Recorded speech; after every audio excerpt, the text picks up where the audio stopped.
Family কার্ডের মাধ্যমে vote কেনার কৌশল অবলম্বন করা হচ্ছে, কিন্তু মানুষ এসব মিথ্যা আশ্বাস বিশ্বাস করছে না, এমনটাই মন্তব্য এনসিপির আহ্বায়ক এবং 10 দলীয় জোট মনোনীত ঢাকা 11 আসনের সংসদ সদস্য প্রার্থী নাহিদ ইসলামের।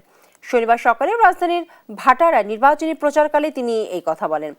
নাহিদ ইসলামের অভিযোগ, নির্বাচনকে কেন্দ্র করে ভয়ের পরিবেশ করছে একটি দল। ব্যানার সহ নানান ক্ষেত্রে তারা আচরণবিধি ভঙ্গ করছে।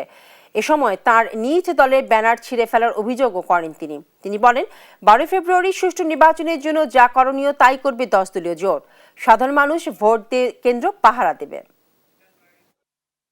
মানুষকে উৎসাহিত করছি যাতে মানুষ 16 বছর পরে যেহেতু একটা সুষ্ঠু নির্বাচনের পরিবেশ তৈরি হয়েছে, মানুষ যাতে নির্বিঘ্নে নির্ভয়ে উৎসবমুখর পরিবেশে ভোট দিতে আসেন। আমরা চাই নির্বাচনটা সুষ্ঠুভাবে অনুষ্ঠিত হোক 12ই ফেব্রুয়ারি, সেটার জন্য পরিবেশ যাতে নিশ্চিত থাকে।